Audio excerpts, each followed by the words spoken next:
کہ جو قرآن کہہ رہا ہے قائم کرو تو اس کا مطلب کیا ہے؟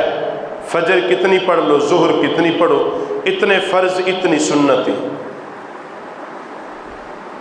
قرآن پاک نے کہا وآتوا الزکوٰۃ، زکوٰۃ دو۔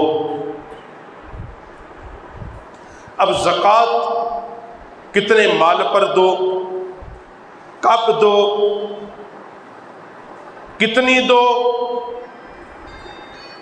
اس کا تعین حضور نبی پاک علیہ السلام کی حدیث سے ملے گا۔ یعنی دو باتیں بھی، یعنی قرآن کو، آیات قرآن کو آیت قرآن سے سمجھو، قرآن پاک کو نبی پاک علیہ السلام کے فرمان حضور کی سیرت سے سمجھو۔ نمبر 3، قرآن پاک کو سمجھو اقوال اصحاب سے، یعنی نبی پاک صلی اللہ علیہ وسلم کے صحابہ، ان کی زندگیاں، ان کا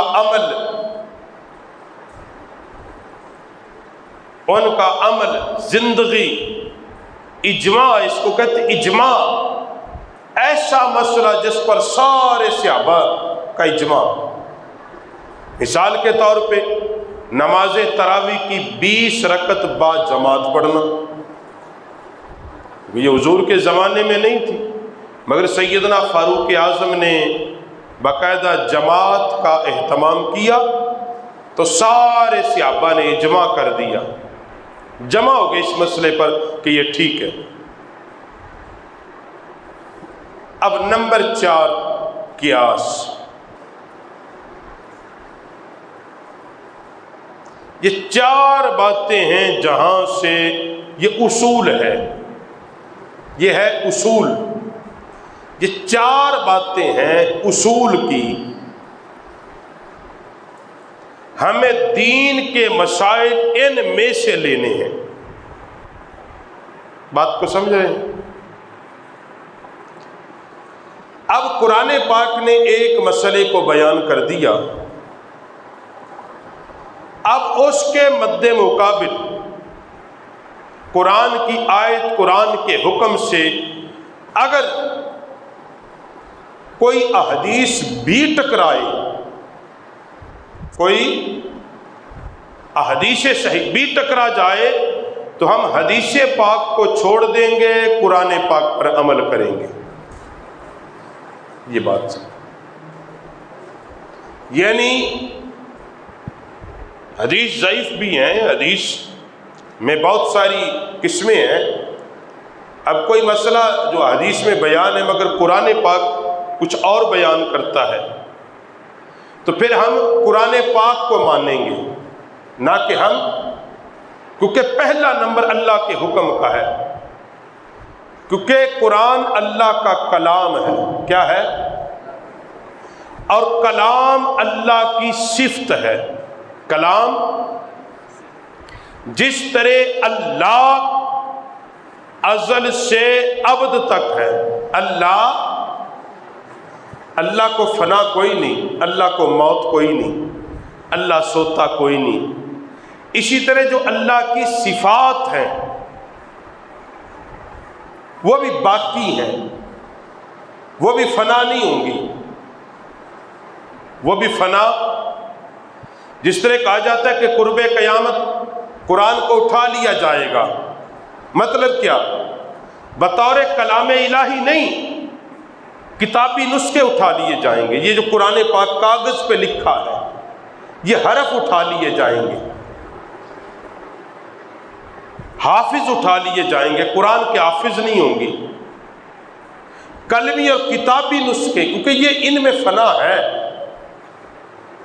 مگر بحیثیت کلام اللہ قرآن پاک کو فنا، کیونکہ اللہ کا کلام ہے، کلام اللہ کی صفت۔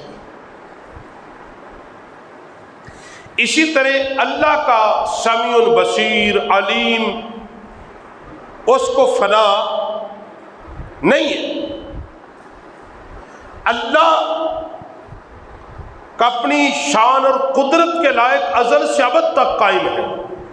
اللہ جو سنتا ہے وہ اپنی طاقت سے سنتا ہے، اب اس کے مد مقابل کوئی بندہ کہے کہ جس طرح اللہ سنتا ہے اس طرح میرا پیر سنتا ہے، یہ مسئلہ سمجھ لو، حتیٰ کہ کوئی یہ کہے کہ اسی طرح جس طرح اللہ سنتا ہے اسی طرح نبی سنتا ہے، تو یہ شرک ہے، یہ اللہ کی صفات میں شرک ہے، کیونکہ اللہ کا سننا اس کی صفت ہے، اور جو اللہ کی صفتیں ہیں ان کو فنا نہیں ہے، بقا ہے۔ انبیاء، اولیاء، غوث، قطب، ابدال، ان کا سننا اللہ کی عطا سے ہے۔ اسی طرح حدیث کے مقابلے میں کسی فقیہ کا قول ہے، کسی فقیہ کا مسئلہ ہے، حتیٰ کہ امام اعظم کا کیوں نہ ہو، امام شافعی کا کیوں نہ ہو، امام احمد بن حنبل کا کیوں نہ ہو، اب جو نبی پاک علیہ السلام کی سیرت طیبہ ہے، حضور کی حدیث ہے، اس کے مد مقابل فقہاء کا مسئلہ حدیث رسول سے ٹکرائے، تو اصول یہ ہے کہ نبی پاک کی حدیث کو اپنایا جائے گا اور قول صحابہ اور قول اہل بیت چھوڑ دیا جائے گا، حتیٰ کہ کسی صحابی کا بھی اگر قول ہو اس کا بھی عمل نبی پاک کے عمل سے ٹکرائے گا تو عمل پیغمبر کو اپنایا جائے گا، نہ کہ دوسروں کے عمل کو۔ یہ بات سمجھ رہے ہیں؟ یہ بڑی باریک باتیں ہیں،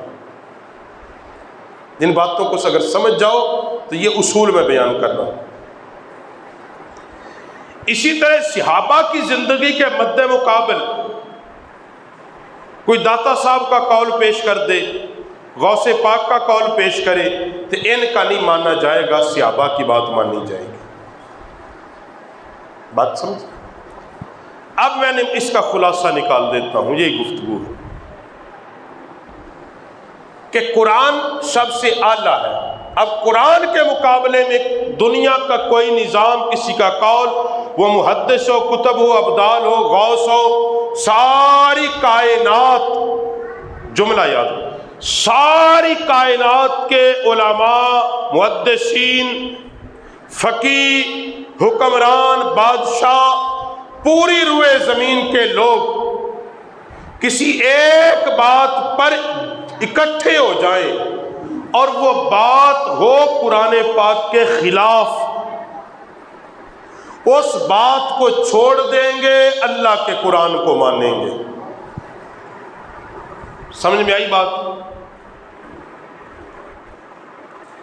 اسی طرح ساری کائنات کے علماء، پیر، غوث، کتب، ابدال، ان کی زندگی کا عمل، کردار، افکار، اگر حضور صلی اللہ علیہ وسلم کے کردار، حضور کے افکار، حضور کے نظریات، نبی پاک علیہ السلام کی حدیث صحیحہ سے ٹکرائیں گے، ان سب کو چھوڑ کر نبی پاک علیہ السلام کے عمل کو پکڑ لیں گے۔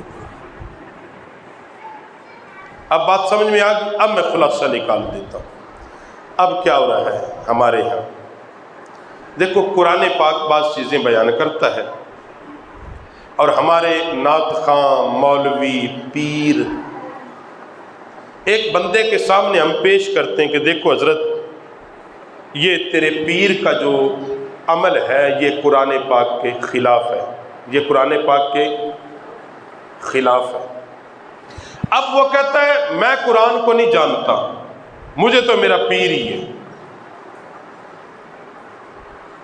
اب اصول کیا ہے؟ اصول یہ کہ ایک بندہ کفر بکتا ہے، کیا کرتا ہے؟ کفر، وہ تو کافر ہوا ہی ہوا۔ کفریہ کلمات ہزاروں ہیں، ایک تو کفر بک رہا ہے۔ اب جو بندہ اس کے کفر کو سنتا ہے دل کی خوشی سے، دل کی، اس نے کفر بکا، وہ کسی صورت میں ہو، وہ ممبر پر ہو، وہ سٹیج پر ہو، وہ تھیٹر میں ہو، وہ فلم کا ڈائیلاگ ہو، وہ گانے کا ہو، وہ نعت کی صورت ہو، وہ شعر کی صورت ہو، کسی بھی صورت میں